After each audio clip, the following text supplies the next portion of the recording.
Hello friends, I hope you're doing good. Let's get started with the current affair edition for today. Friends ये आज की front page news है। ये related है prime minister of India Narendra Modi के द्वारा की गई एक इनॉग्रेशन से। तो friends prime minister of India Narendra Modi ने during his recent Tamil Nadu visit उन्होंने इंडिया के पहले खुद यानी कि इंडिजीनियसली तरीके से बनाए गए hydrogen fuel cell ferry boat को इनॉग्रेट किया है। मतलब इस फेरी बोट की एनर्जी सोर्स है हाइड्रोजन फ्यूल सेल और इसको पूरे तरीके से इंडिया में खुद डेवलप किया गया है। This inauguration symbolizes a significant step towards clean energy solutions, as you can imagine, which aligns with India's net zero commitments. मतलब इंडिया का जो गोल है साल 2070 तक एक नेट जीरो कार्बन एमिटर बनने का, उस गोल को अचीव करने के लिए ऐसे स्टेप्स काफी सिग्निफिकेंट होंगे, as you can imagine. As I have already mentioned, इस टेक्नोलॉजी को पूरे तरीके से इंडिया में डेवलप किया गया है और इस इंजन को, इस हाइड्रोजन फ्यूल सेल को अर्बन मोबिलिटी एप्लीकेशंस में भी यूज किया जा सकेगा, जैसे कि बसेस में या फिर और किसी ट्रांसपोर्ट के मीडियम में।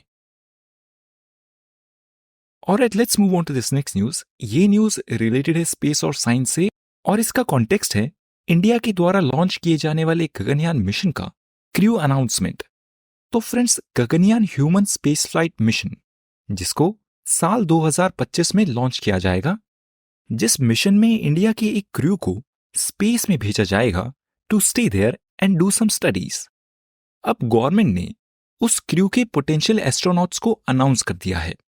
गवर्नमेंट ने 4 लोगों को सेलेक्ट किया है जिनको अब ट्रेनिंग दी जाएगी और ट्रेनिंग देने के बाद इन 4 में से फाइनल क्रू को सेलेक्ट किया जाएगा।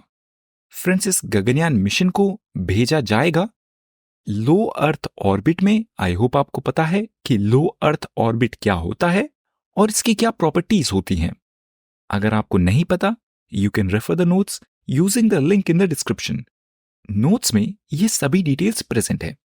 फ्रेंड्स, इस मिशन के लिए इसरो काफी सारे टेस्ट को कंडक्ट कर रहा है। हम अपने पहले एडिशंस में भी इन पर बात कर चुके हैं।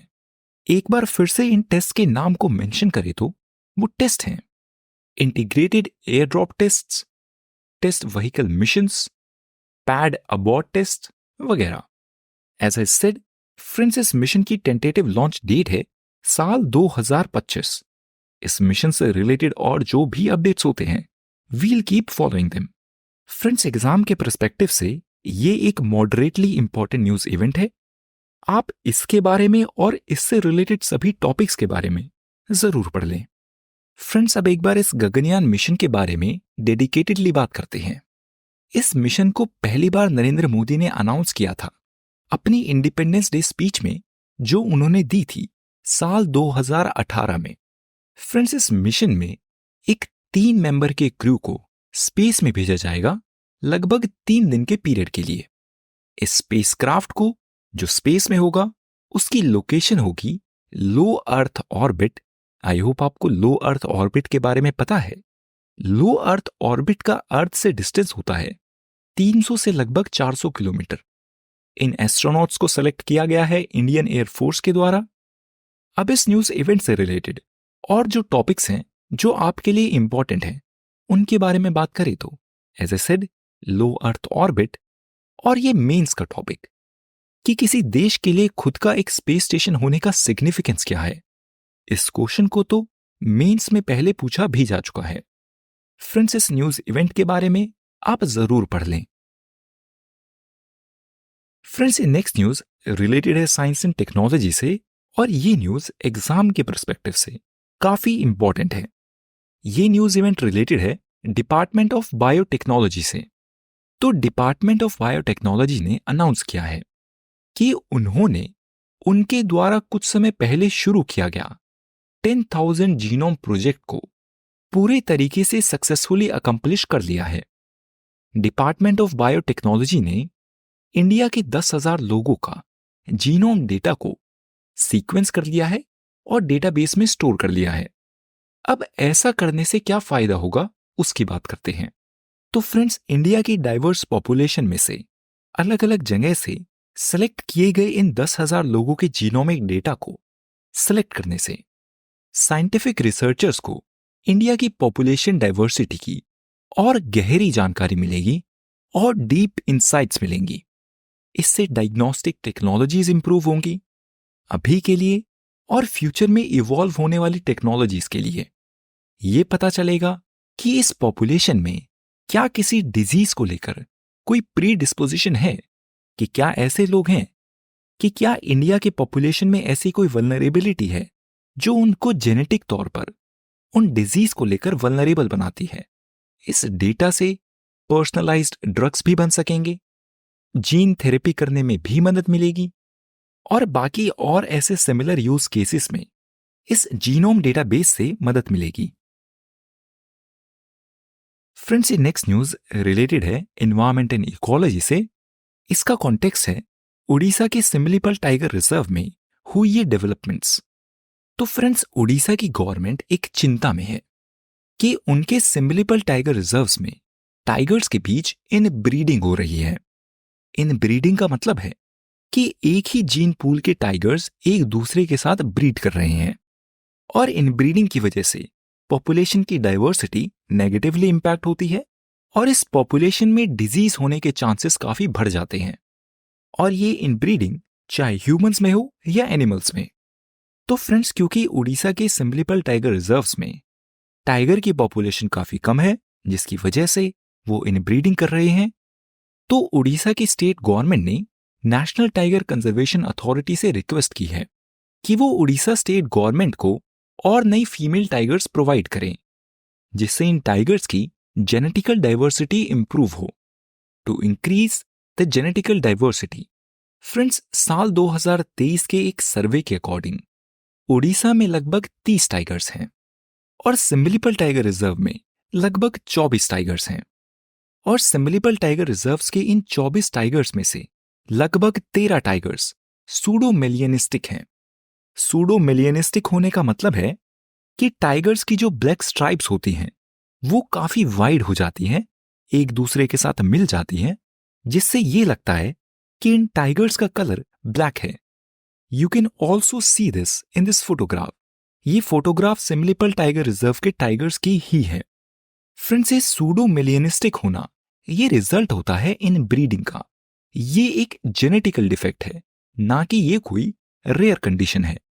और सिमिलीपल टाइगर रिजर्व में 24 में से 13 टाइगर्स सूडोमेलियनिस्टिक हैं। फ्रेंड्स, अब बात करते हैं उड़ीसा के सिमिलीपल टाइगर रिजर्व की। आई होप आप अपनी एनवायरमेंट एंड इकोलॉजी की प्रिपरेशन में सभी major protected areas of India के बारे में पढ़ चुके हैं, चाहे वो टाइगर रिजर्व्स हों, चाहे वो बायोस्फीयर रिजर्व्स हों या चाहे वो नेशनल पार्क्स हों। अब बात करते हैं सिमिलीपल टाइगर रिजर्व की। ये लोकेटेड है उड़ीसा के मयूरभंज डिस्ट्रिक्ट में। इस टाइगर रिजर्व से 3 मेजर रिवर्स बहती हैं, बूढ़ाबलंग, बैतरनी और सुबर्णरेखा। और इस टाइगर रिजर्व को इसका नाम सिमिलीपल मिलता है यहां पर अबंडेंट तौर पर पाए जाने वाले रेड सिल्क कॉटन ट्री से। ये टाइगर रिजर्व लोकेटेड है 2 बायोजियोग्राफिकल रीजन्स के बीच, महानदी ईस्ट कोस्टल रीजन के बीच और छोटा नागपुर प्लेटू बायो रीजन के बीच। ये इंफॉर्मेशन नोट्स में डिटेल में प्रेजेंट है, आप इसको विकिपीडिया से भी पढ़ सकते हैं। ये टाइगर रिजर्व एक इंपॉर्टेंट टाइगर रिजर्व है, इसके बारे में जरूर पढ़ ले during your environment and ecology preparation. Friends, ये नेक्स्ट न्यूज भी रिलेटेड है स्पेस एंड साइंस से। इसका कॉन्टेक्स्ट है प्राइम मिनिस्टर ऑफ इंडिया के द्वारा की गई एक अनाउंसमेंट। तो prime minister of India Narendra Modi ने अनाउंस किया है कि इंडिया का प्लान है साल 2035 तक, बाय द ईयर 2035, अपने खुद के एक स्पेस स्टेशन को बनाने का। और इंडिया का साल 2040 तक का प्लान है मून पर एक क्रूड लूनर मिशन को अकम्प्लिश करने का, मतलब मून पर इंडियन एस्ट्रोनॉट्स को भेजने का। जिस तरीके से नील आर्मस्ट्रॉन्ग यूनाइटेड स्टेट्स के पहले एस्ट्रोनॉट थे, इंडिया का प्लान है 2040 तक मून पर एस्ट्रोनॉट्स को भेजने का। अब ये दोनों प्लान्स 2035 तक खुद का एक स्पेस स्टेशन बनाने का और 2040 तक इंडियन एस्ट्रोनॉट्स को मून पर लैंड करने का, ये काफी लॉन्ग टर्म प्लान्स हैं। इन प्लान्स में जो भी डेवलपमेंट्स होती हैं We'll keep following them. Friends, ये नेक्स्ट न्यूज रिलेटेड है इंटरनेशनल करंट अफेयर से। इसका कॉन्टेक्स्ट है फ्रेंच प्रेसिडेंट इमैनुअल मैक्रो के द्वारा रशिया और यूक्रेन के बीच चल रही वॉर के कॉन्टेक्स्ट में दी गई स्टेटमेंट्स। तो friends, Russian president Emmanuel Macron ने अपनी एक रीसेंट स्पीच में ये बोला था कि अगर जरूरत पड़ेगी तो हम ऐसा कर सकते हैं कि हम यूक्रेन में अपने ट्रूप्स को भेज दें। मतलब अभी जो वेस्टर्न कंट्रीज यूक्रेन की हेल्प कर रही हैं आर्म्स और मनी सप्लाई करके, फ्रेंच प्रेसिडेंट इमैनुअल मैक्रो ने बोला है कि अगर जरूरत पड़ी तो हम अपने फिजिकल फोर्सेस को भी रशिया से लड़ने के लिए यूक्रेन में भेजने के लिए तैयार हैं। Now this statement is a big statement, और इस स्टेटमेंट के कॉन्टेक्स्ट में रशिया ने फ्रांस को वार्निंग दी है। रशिया ने बोला है कि फ्रांस या कोई भी वेस्टर्न पावर अगर ऐसा करती है तो फिर ये तय है, तो फिर ये निश्चित है कि नेटो और रशिया के बीच फिर लड़ाई होकर ही रहेगी। This conflict will escalate. अब इस इवेंट में भी जो भी डेवलपमेंट्स होते हैं, right now this is a statement, पर इस इवेंट में और जो भी डेवलपमेंट्स होते हैं, we'll keep following them. Friends, ये नेक्स्ट न्यूज रिलेटेड है डिपार्टमेंट ऑफ हेवी इंडस्ट्रीज की स्कीम फेम 2 से। तो फ्रेंड्स, साल 2019 में इंडियन गवर्नमेंट के द्वारा लॉन्च की गई faster adoption and manufacturing of electric vehicles 2 scheme, जो स्कीम एक सब्सिडी स्कीम है इंडिया में इलेक्ट्रॉनिक व्हीकल्स के पेनिट्रेशन को बढ़ाने के लिए। 2019 में लॉन्च की गई ये स्कीम फ्रेंड्स 31 मार्च को एक्सपायर होने वाली है, और गवर्नमेंट की तरफ से अभी तक कोई ऐसी इंडिकेशन नहीं है कि इसको एक्सटेंड किया जाएगा, इस स्कीम को और बढ़ाया जाएगा। और इस बात को लेकर ईवी इंडस्ट्री फिलहाल एक चिंता में है। फ्रेंड्स, इस न्यूज इवेंट से रिलेटेड हम बात करते हैं फेम 2 स्कीम की, faster adoption and manufacturing of hybrid and electrical vehicles in India के बारे में। फ्रेंड्स, इस स्कीम की मिनिस्ट्री है department of heavy industries and public enterprises. Scheme जिसको 1 अप्रैल 2019 को लॉन्च किया गया था, इसकी ड्यूरेशन थी 3 साल। इस स्कीम के पहले एडिशन फेम 1 को लॉन्च किया गया था 2015 में। इस स्कीम का टोटल आउटले था 10,000 करोड़ रुपए। फ्रेंड्स, इस स्कीम का ऑब्जेक्टिव है इंडिया में इलेक्ट्रिक व्हीकल्स का और हाइब्रिड व्हीकल्स का अडॉप्शन बढ़ाना, उसको एनकरेज करना सब्सिडी के माध्यम से। इस स्कीम में अगर कोई इलेक्ट्रिक व्हीकल खरीदता है तो गवर्नमेंट उसको सीधे तौर पर सब्सिडी देती है, डिस्काउंट देती है। इस स्कीम में एक कंपोनेंट इंडिया में चार्जिंग इंफ्रास्ट्रक्चर को बढ़ाने का भी है।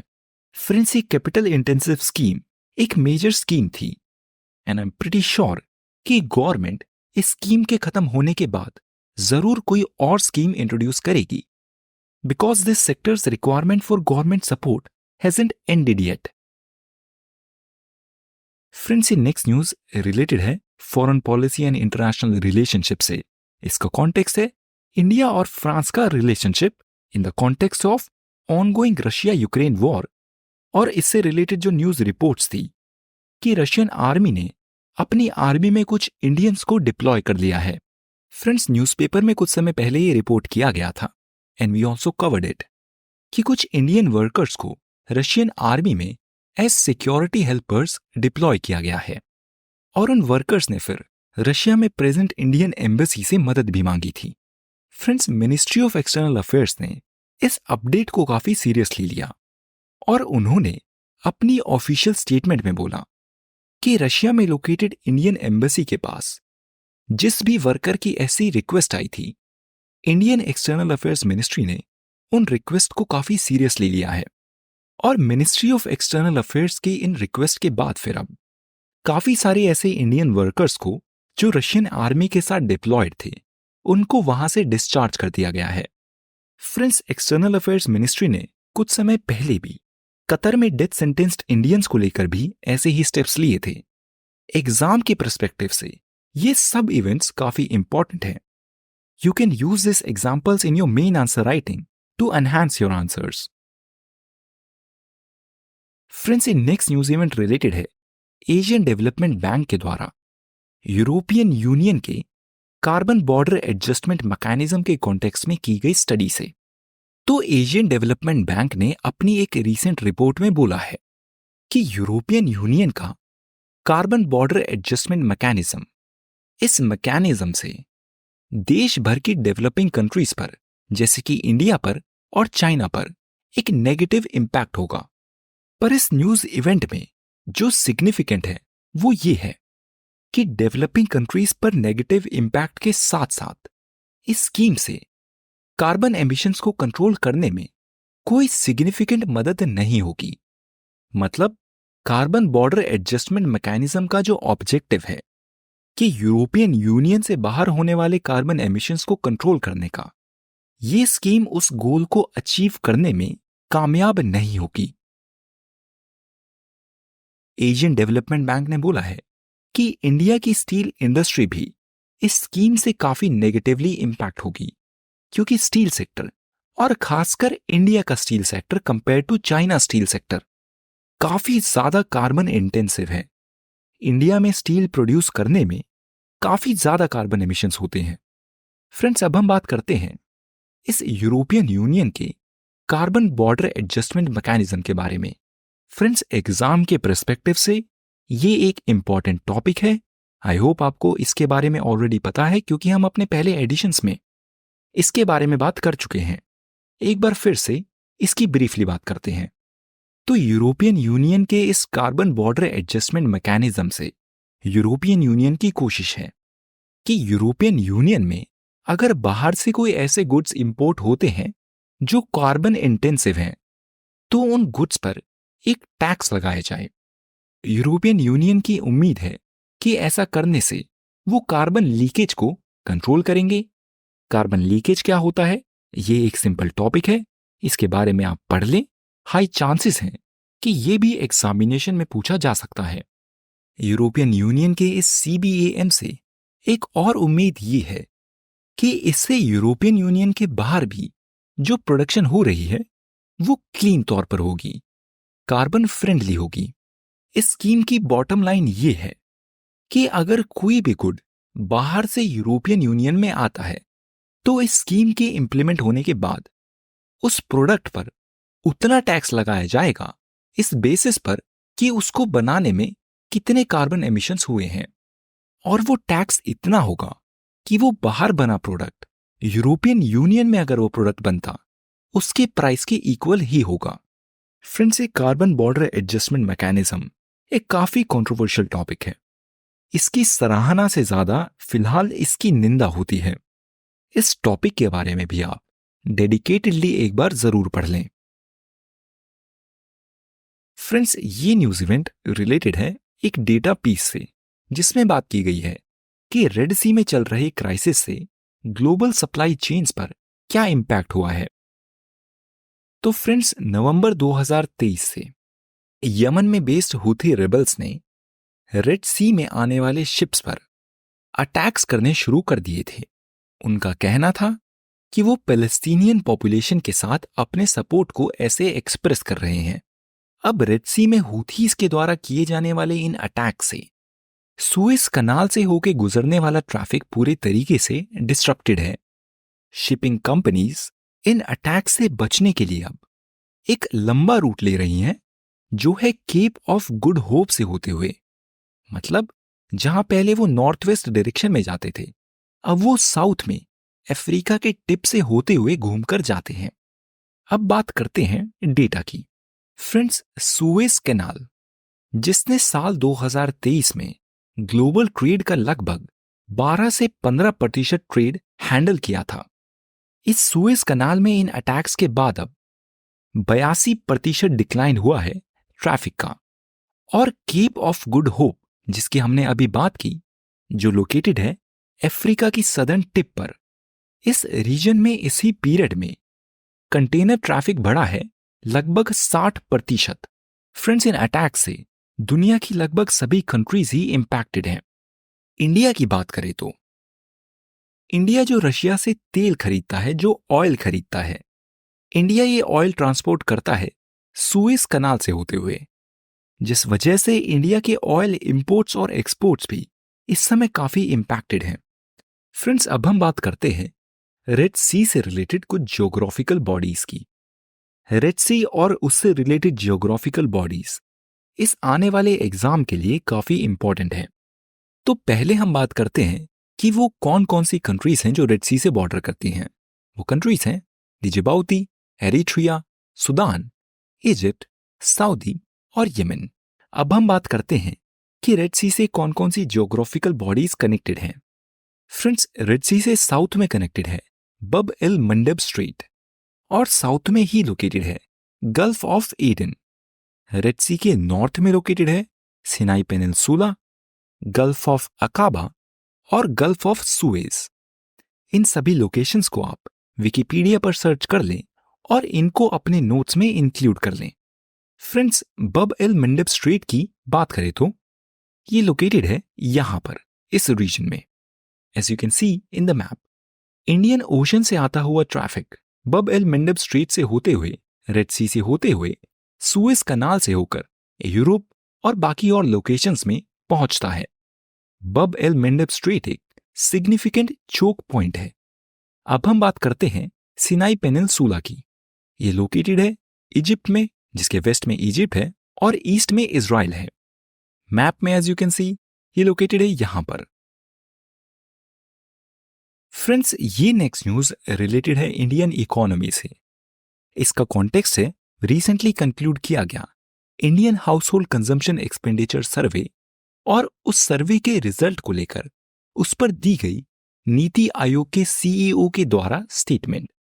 तो नीति आयोग के CEO in context of house hold consumption expenditure सर्वे बोलते हैं कि इंडिया की पॉपुलेशन के 5% से भी कम लोग अब पॉवर्टी लाइन से नीचे हैं और एक्सट्रीम डिस्टिट्यूशन मतलब पूरे तरीके से गरीबी होना, ये तो पूरे तरीके से इरेडिकेट हो चुकी है। वो बोलते हैं कि ये नरेटिव कि इंडिया के रूरल रीजन्स में कमजोर डिमांड है, there is a weak rural economy, ये गलत है। वो बोलते हैं कि इंडिया में हो रही ग्रोथ ब्रॉड बेस्ड है, मतलब ये ग्रोथ रूरल एरियाज में भी हो रही है और ये अर्बन एरियाज में भी हो रही है। ऐसा नहीं है कि सिर्फ अर्बन ग्रोथ ही इंडिया की ग्रोथ को फ्यूल कर रही हो। नीति आयोग के सीईओ बोलते हैं कि इंडिया में हो रही ग्रोथ ब्रॉड बेस्ड है और वो बोलते हैं कि इंडिया के रूरल रीजन्स में इनकम की ग्रोथ और स्पेंडिंग की ग्रोथ अर्बन एरियाज में हो रही इनकम और स्पेंडिंग की ग्रोथ से ज्यादा तेजी से बढ़ रही है। वो बोलते हैं कि अर्बन एरियाज और रूरल एरियाज के बीच कंजम्पशन का जो गैप था वो तेजी से नैरो हो रहा है, मतलब वो धीरे धीरे खत्म हो रहा है। और वो बोलते हैं कि इंडिया में इनइक्वालिटी भी कम हो रही है, there is a decline in inequality. वो बोलते हैं कि इंडिया के रूरल हाउस होल्ड्स अब अपने टोटल खर्चे का 50% ही अब फूड पर स्पेंड करते हैं। इसका एक मतलब ये है कि ये पॉपुलेशन प्रॉस्पर कर रही है। ये स्पेंडिंग पैटर्न में हो रहे चेंज से एक जो सिग्निफिकेंस होता है वो ये है कि लोगों की फाइनेंशियल कंडीशन इंप्रूव हो रही है और लोगों का, इंडिया की पॉपुलेशन का लाइफस्टाइल भी इवॉल्व हो रहा है। Friends, house hold consumption expenditure सर्वे से रिलेटेड एक एडिटोरियल को हम इस पीस के एंड में कवर करेंगे। Stay tuned. फ्रेंड्स, अब हम जल्दी से बात करते हैं all India house hold consumption expenditure survey के बारे में। ये सर्वे एग्जाम के पर्सपेक्टिव से और पिछले कुछ समय में one of the most major event है। इसके बारे में आप जरूर पढ़ लें, अपने नोट्स में इंक्लूड कर लें। मॉडरेट चांसेस हैं कि इससे रिलेटेड कोई क्वेश्चन एग्जाम में पूछा जा सकता है, प्रीलिम्स में या फिर मेंस में। तो friends, all India house hold consumption expenditure survey को कंडक्ट कराया जाता है ministry of statistics and programme implementation के नेशनल स्टैटिस्टिकल ऑफिस के द्वारा। ये कंडक्ट होता है हर 5 साल में एक बार टिपिकल तौर पर। इस सर्वे से इंडिया में पॉवर्टी लेवल्स का एक अंदाजा मिलता है और पॉपुलेशन के कंजम्पशन पैटर्न्स का भी पता चलता है कि लोग अपना खर्चा किस चीज पर कर रहे हैं, वो अपने पैसे का क्या इस्तेमाल कर रहे हैं।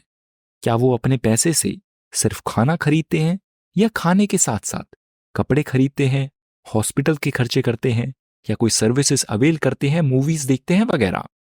इस डेटा को जीडीपी कैलकुलेशंस में भी यूज किया जाता है। फ्रेंड्स, नेशनल स्टैटिस्टिकल ऑफिस इस सर्वे के लिए एक सिंपल हाउस होल्ड को कवर करती है।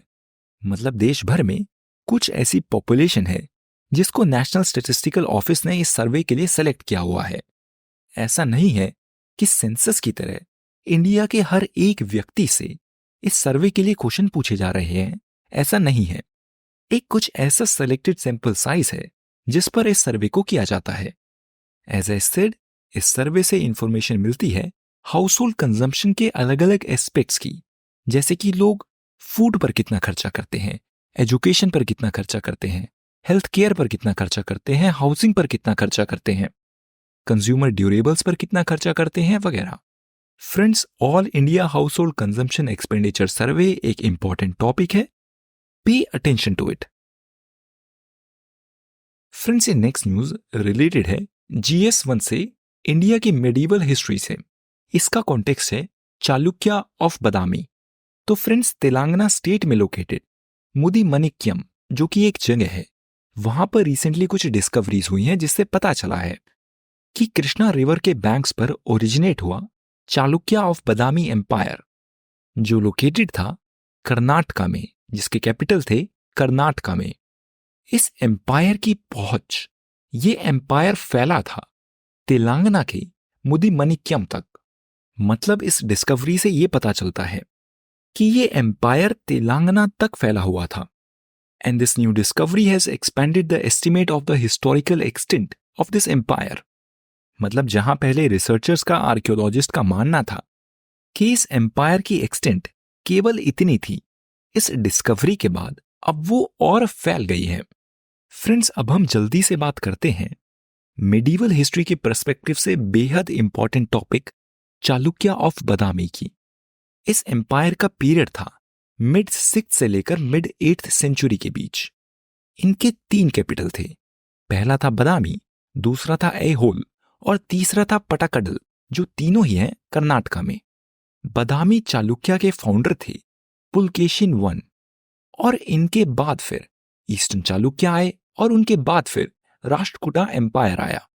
फ्रेंड्स, मलप्रभा रिवर और घटप्रभा रिवर, ये दोनों रिवर्स जो कृष्णा की ट्रिब्यूटरीज हैं, इन दोनों रिवर्स की वैलीज में ये एम्पायर ग्रो हुआ था। इन वैलीज की वजह से यहाँ की लैंड काफी फर्टाइल थी, जिसकी वजह से यहाँ के लोग फिर एक फार्म बेस्ड इकोनॉमी को डेवलप कर पाए, जिसकी वजह से ये एम्पायर ग्रो हुआ। फ्रेंड्स, इस एम्पायर में बदामी इसकी कैपिटल सिटी थी, ऐहोल इसका रिलीजियस सेंटर था, और ऐहोल में काफी सारे टेम्पल्स भी हैं जिनके बारे में अभी हम बात नहीं करेंगे, पर आई होप आप उनके बारे में पढ़ चुके हैं। और पटाकडल भी इस एम्पायर का एक कैपिटल था जहां पर किंग्स को क्राउन किया जाता था। Friends, what I want to emphasise is, आप बदामी ऑफ चालुक्य के बारे में और मिडिवल पीरियड के सभी इंपॉर्टेंट एम्पायर्स के बारे में जरूर पढ़ लें। फ्रेंड्स, ये आज का पहला एक्सप्लेनर पीस है। इसका कॉन्टेक्स्ट है गवर्नमेंट के द्वारा फरवरी 21 को सरोगेसी रेगुलेशन रूल्स में किए गए चेंजेस, जिन चेंजेस के बाद अब इंडिया में सरोगेसी के थ्रू कपल्स किसी डोनर के एग को यूज कर सकते हैं सरोगेसी के लिए। मतलब अगर कोई कपल सरोगेसी मेथड को यूज करता है टू कंसीव अ बेबी, तो पहले जहां ये रूल थे कि इंटेंडिंग मदर और फादर दोनों को अपने खुद के ही एग और स्पर्म को यूज करना पड़ेगा टू कंसीव दैट बेबी, इन रूल के चेंज होने के बाद अब उन दोनों कपल में से कोई भी एक कपल किसी डोनर एग को या किसी और के डोनर स्पर्म को यूज कर सकता है। अब इसके बारे में थोड़ा इलैबोरेटली बात करते हैं। फ्रेंड्स, मार्च 2023 में किए गए अमेंडमेंट ने सरोगेसी के लिए ऐसे डोनर गैमीट्स को यूज करने को बैन कर दिया था, जिस बैन को अब रिसेंटली हटा दिया गया है, ताकि मैरिड कपल्स में से कोई अगर ऐसा व्यक्ति है जिसको कोई मेडिकल कंडीशन है, जिस मेडिकल कंडीशन की वजह से या तो वो एग या फिर स्पर्म प्रोड्यूस नहीं कर सकता, तो वो कपल फिर सरोगेसी की मदद से पेरेंट बन सके। फ्रेंड्स, 14 मार्च 2023 को गवर्नमेंट ने सरोगेसी रूल्स में कुछ चेंजेस किए थे और सरोगेसी के लिए डोनर एग को या डोनर स्पर्म को यूज किए जाने को बैन कर दिया था। और सुप्रीम कोर्ट के अब रीसेंट जजमेंट के बाद गवर्नमेंट ने इन रूल्स को अब फिर से चेंज कर दिया है। Government has taken a U turn और मैरिड कपल अब डोनर गमीट्स को यानी कि स्पर्म को या फिर एग को यूज कर सकते हैं after they get a certification from district magistrate board. और इसके लिए जरूरी है कि या तो फिर हस्बैंड या तो फिर वाइफ किसी मेडिकल कंडीशन से सफर कर रहे हों जिसकी वजह से या तो वो स्पर्म या फिर एग प्रोड्यूस ना कर पाते हों। इन चेंजेस में सीधे तौर पर बोला गया है कि सरोगेसी की मदद से बन रहे पेरेंट्स के लिए ये जरूरी होगा कि उन कपल में से एक ना एक व्यक्ति का गेमीट उनका खुद का हो, या तो मदर का या तो फादर का, मदर के केस में एग या फिर फादर के केस में स्पर्म। और अगर किसी रेयर केस में ये सिचुएशन है कि पेरेंट्स में से दोनों ही गेमीट प्रोड्यूस ना कर सकें, फादर स्पर्म प्रोड्यूस ना कर सके और मदर एग्स प्रोड्यूस ना कर सके, तो इस सिचुएशन में वो सरोगेसी की मदद नहीं ले सकते क्योंकि इन दोनों में से किसी एक का खुद का गेमीट होना जरूरी है। फ्रेंड्स, ये चेंजेस किए गए हैं सुप्रीम कोर्ट के ऑर्डर के बाद। सुप्रीम कोर्ट में एक वुमेन ने पिटीशन की थी कि वो एग्स प्रोड्यूस नहीं कर सकती क्योंकि उनकी बॉडी में ओवरीज प्रेजेंट ही नहीं है। और उन्होंने सुप्रीम कोर्ट में बोला था कि गवर्नमेंट के उस समय प्रेजेंट रूल्स कि सरोगेसी में किसी डोनर के गेमीट्स को यूज नहीं किया जा सकता, गवर्नमेंट के ये रूल उस समय पर वुमेन के राइट टू पेरेंटहुड को वायलेट करते हैं। सुप्रीम कोर्ट में इस पिटिशनर के व्यू के साथ एग्री किया जाता है और बोला जाता है कि सरोगेसी के इस समय प्रेजेंट जो लॉ है वो इस लॉ के ऑब्जेक्टिव है कि लोगों को पेरेंटहुड प्रोवाइड करना सरोगेसी की मदद से, ये करंट प्रोविजन इस लॉ के विजन के साथ अलाइंड ही नहीं है। और सुप्रीम कोर्ट गवर्नमेंट के ऑर्डर को स्ट्राइक डाउन कर देते हैं और बोलते हैं कि अब ये अलाउड है कि मदर फादर में से कोई एक व्यक्ति डोनर गमीट्स को यूज कर सकता है सरोगेसी के लिए, गिवन दोनों में से एक के गमीट खुद के हों। फ्रेंड्स, ये नेक्स्ट एडिटोरियल रिलेटेड है हाउस होल्ड कंजम्पशन एक्सपेंडिचर सर्वे से, जिसको अभी रिसेंटली कंडक्ट किया गया है और जिसके प्रिलिमिनरी फाइंडिंग्स को भी रिलीज किया गया है। तो इस पीस के ऑथर बोलते हैं कि ministry of statistics and programme implementation ने रिसेंटली ही house hold consumption expenditure survey के डाटा को रिलीज किया है और साल 2011 के बाद ये पहला ऐसा डेटा रिलीज है। ये सर्वे इंडिया के हाउस होल्ड लेवल पर ग्राउंड रियलिटीज को कैप्चर करता है। ऐसा एक सर्वे 2017 में भी किया गया था, पर उसके डेटा को रिलीज नहीं किया गया था ये बोलकर कि उस सर्वे का जो डेटा है उसमें क्वालिटी इश्यूज हैं, इसलिए उसके डेटा को हम रिलीज नहीं कर रहे। तो इस पीस के ऑथर बोलते हैं कि हाउस होल्ड कंजम्पशन एक्सपेंडिचर सर्वे ने कुछ इंटरेस्टिंग रिजल्ट्स दिए हैं, कुछ इंटरेस्टिंग फाइंडिंग्स दी हैं। उन फाइंडिंग्स की एक बार फिर से बात करें तो एक बार फिर से का मतलब है जब इस डेटा को रिलीज किया गया था, जब भी हमने डेडिकेटेड तौर पर इसको कवर किया था, अब एक बार फिर से बात करते हैं।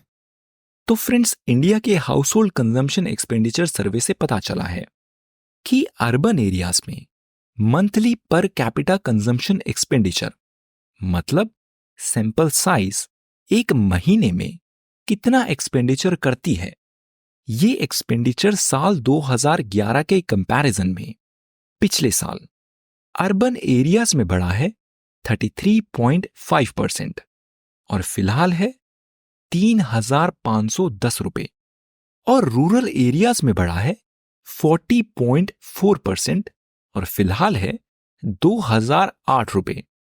मतलब लेटेस्ट डेटा के अकॉर्डिंग अर्बन एरियाज में monthly per capita consumer expenditure है 3,510 रुपए और रूरल एरियाज में है 2,008 रुपए। फ्रेंड्स, ये डेटा, ये फिगर्स इंपॉर्टेंट है, इनको याद कर लें। आप मेंस में अपने आंसर्स में इनको जरूर यूज कर सकते हैं। तो फ्रेंड्स, इस डेटा को गवर्नमेंट ने इंटरप्रेट किया है इंडिया में इनकम के राइज के तौर पर, इनइक्वालिटी के कम होने के तौर पर और इंडिया में पॉवर्टी के भी कम होने के तौर पर इस पीस के ऑथर बोलते हैं कि रूरल एरियाज में जो कंज्यूमर्स की ये स्पेंडिंग है वो इंडिया के इन्फ्लेशन लेवल से और जीडीपी की ग्रोथ रेट से कम ही है। फिर इस पीस के ऑथर बोलते हैं इस डेटा को कोट करते हुए कि लोगों का फूड पर होने वाला खर्चा रूरल एरियाज में 50% से कम है और अर्बन एरियाज में 40% से कम है। फ्रेंड्स, फूड पर खर्चा कम होने का मतलब है कि लोग सिर्फ सरवाइव ही नहीं कर रहे पर सरवाइव करने के साथ साथ और भी चीजों में एंगेज हो रहे हैं, जैसे कि एजुकेशन, हेल्थ, एंटरटेनमेंट वगैरह। अगर किसी हाउस होल्ड का majority of the expenditure food पर ही है तो ये एक बैड इंडिकेटर है। इस पीस के ऑथर बोलते हैं कि जब इस डेटा को पूरे तरीके से रिलीज किया जाएगा तब एक क्लियर पिक्चर मिलेगी और तब तक we must wait and will keep waiting. इस इवेंट में रिलेटेड जो भी डेवलपमेंट्स होते हैं वील कीप फॉलोइंग देम। इस सर्वे की इंपॉर्टेंस को I have already emphasised. Include this in your notes and do study about it, about this and all the related aspects. Friends, ये हमारा आज का लास्ट एक्सप्लेनर पीस है। इसका कॉन्टेक्स्ट है India Middle East Europe Economic corridor. और क्या ये कॉरिडोर जिसका ओरिजिन हुआ था पिछले साल हुई G20 समिट में, क्या ये रेड सी में चल रहे क्राइसिस को एड्रेस करने की ताकत रखता है? चलिए इसकी बात करते हैं। तो friends, as we already spoke about it, Red Sea में पिछले 4 महीनों से एक क्राइसिस चल रहा है। यमन बेस्ड हूथीज इस रीजन में कमर्शियल शिप्स पर अटैक कर रहे हैं, जिससे ग्लोबल लेवल पर सप्लाई चेन्स डिसरप्टेड हैं। फ्लाइट्स के रेट बढ़ रहे हैं, वेसल्स के डिलीवरी टाइम में डिले हो रहा है और प्रोडक्ट्स की शॉर्टेज हो रही है। तो फ्रेंड्स, अब हम बात करते हैं कि ये रेड सी का रूट इंपॉर्टेंट क्यों है। फ्रेंड्स, रेड सी में लोकेटेड बब एल मेंडेब स्ट्रेट काफी स्ट्रेटेजिकली इंपॉर्टेंट है। ये बब एल मेंडेब स्ट्रेट, जिसकी अभी हमने बात भी की थी, ये लोकेटेड है यमन और डिजिबाउटी के बीच में। ये स्ट्रेट काफी क्रूशियल लोकेशन पर लोकेटेड है और पूरे ग्लोबल ट्रेड का लगभग 12% ट्रैफिक हैंडल करता है, विच मेक्स इट, जो इसको बनाता है, one of the world's busiest cargo and oil transit points. और अब इस चल रहे कॉन्फ्लिक्ट की वजह से, इन हो रहे अटैक्स की वजह से मेजर कार्गो कंटेनर कंपनीज अब बड़े रूट को ले रही हैं। इस रूट को वो अवॉइड कर रही हैं। कंपनीज अफ्रीका के साउथ से होते हुए from the Cape of Good Hope travel कर रही हैं, जिससे डिस्टेंस भी बढ़ रहा है, फ्यूल के कॉस्ट भी बढ़ रहे हैं, टाइम भी बढ़ रहा है और पूरी ग्लोबल सप्लाई चेन डिसरप्टेड है। अब बात करते हैं कि रेड सी में ये हो रहे अटैक से इंडिया का क्या इंपैक्ट हुआ है। तो फ्रेंड्स, इंडिया का पूरे यूरोप के साथ और नॉर्दर्न अफ्रीका के साथ जो भी ट्रेड होता है वो डायरेक्टली रेड सी पर डिपेंडेंट है। इंडिया रेड सी का इस्तेमाल करता है अपने लगभग 1/4 24% एक्सपोर्ट्स के लिए और 14% इंपोर्ट्स के लिए। और इन अटैक्स की वजह से अब इंडिया के एक्सपोर्टर्स के ट्रेड में काफी कमी हुई है। काफी सारे एक्सपोर्टर्स अपने सामान को रोक कर बैठे हैं। They have withheld their shipments. और अब इस क्राइसिस को चाइना यूज कर रहा है अपने एडवांटेज के लिए। चाइना अपने और यूरोप के बीच होने वाले ट्रेड के लिए रेड सी में इन डिसरप्शन से बचने के लिए प्रमोट कर रहा है अपने बेल्ट एंड रोड इनिशिएटिव को एज एन ऑल्टरनेटिव रूट।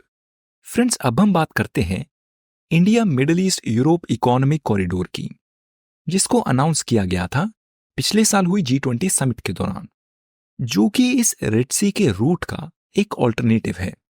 पर उस समय काफी जोरों शोरों से की गई ये अनाउंसमेंट, इस पर अब कोई खास ध्यान नहीं दिया जा रहा। Limited progress has been made beyond the signing of MOUs। IMEC को परस्यू करने के लिए भी कोई खास इन्वेस्टमेंट्स नहीं हुई हैं, ना ही कोई खास ऑपरेशनल एक्टिविटीज हुई हैं। और फिलहाल इजराइल और पैलेस्टीन के बीच चल रहा कॉन्फ्लिक्ट ने भी अब, जिस कॉन्फ्लिक्ट ने अरब और इजराइल के रिलेशनशिप के नॉर्मलाइजेशन को भी नेगेटिवली इंपैक्ट किया है, इस इजराइल पैलेस्टीन कॉन्फ्लिक्ट ने भी इस IMEC इनिशिएटिव को नेगेटिवली इंपैक्ट किया है। Friends, IMEC, India middle east Europe Economic Corridor की एक वल्नरेबिलिटी की बात करें तो ये वल्नरेबल है स्ट्रेट ऑफ हॉर्मुज की वजह से, क्योंकि IMEC, as we can see in this diagram, ये स्ट्रेट ऑफ हॉर्मुज है between Iran and United Arab Emirates. तो IMEC का पूरा आर्किटेक्चर स्ट्रेट ऑफ हॉर्मुज से होकर गुजरता है, और क्योंकि उस रीजन को कंट्रोल करता है एक तरफ से ईरान, इस वजह से ये पूरा आर्किटेक्चर, ये पूरा ट्रेड रूट एक हाई रिस्क जोन में है कि ये फ्यूचर में डिसरप्ट हो सकता है। अब ईरान की इस डोमिनेंस से बचने के लिए कुछ एक्सपर्ट्स का कहना है कि ओमान कंट्री को भी India middle east Europe Economic corridor में इसके आर्किटेक्चर में इंक्लूड किया जाए, ताकि स्ट्रेट ऑफ हॉर्मुज को इस्तेमाल ही ना किया जाए और ओमान के थ्रू होते हुए ये रास्ता पास हो। This will keep the supply chain away from Iran's reach. पर अगर ऐसा किया जाता है तो पूरे फ्रेश तौर से नए पोर्ट्स बनाने पड़ेंगे, नए रेलवे लिंक्स बनाने पड़ेंगे, जिसमें काफी समय लगेगा। तो बात करते हैं कि इस IMEC कॉरिडोर को वाइबल कैसे बनाया जा सकता है। इस पीस के ऑथर बोलते हैं कि IMEC के साथ अपने चैलेंजेस जुड़े हैं, पर फिर भी ये कॉरिडोर काफी कंपेलिंग है। इस कॉरिडोर को अचीव करने में जितनी भी मेहनत है वो कंप्लीटली वर्थ इट है। इस पीस के ऑथर बोलते हैं कि इस IMEC से होने वाले इकोनॉमिक बेनिफिट्स को एक प्रॉपर एम्पेरिकल तौर पर स्टडी किया जाए, ये पता लगाया जाए कि अगर इस कॉरिडोर को बनाया जाता है तो उसके इकोनॉमिक बेनिफिट्स कितने होंगे, और उस डेटा को फिर पब्लिक तौर पर सबको बताया जाए। फ्रेंड्स, एक अनुमान ये है कि अगर ये कॉरिडोर बन जाता है तो इससे इंडिया और यूरोप के बीच ट्रैवल का टाइम 40% कम हो जाएगा और लॉजिस्टिक कॉस्ट और ट्रांजिट कॉस्ट घट जाएंगी बाय 30%। और सभी देश को ही होने वाले इन बेनिफिट्स को जरूरी है कि एक स्टडी की जाए और सभी स्टेक होल्डर्स को वो बेनिफिट्स शेयर किए जाएं, ताकि वो फिर मोटिवेट हो और इसको अचीव करने पर फिर वो काम करें। इस पीस के ऑथर ये भी बोलते हैं कि इसको अचीव करने के लिए जरूरी है कि एक रोबस्ट फाइनेंशियल फ्रेमवर्क बनाया जाए। ऐसे फ्रेमवर्क्स बनाए जाएं जिसमें ये क्लियर तौर पर तय हो कि कहां से पैसे आएंगे, इन्वेस्टमेंट के क्या क्या सोर्सेस होंगे, उन पर कितना रिटर्न होगा, कितना इंटरेस्ट रेट होगा वगैरह।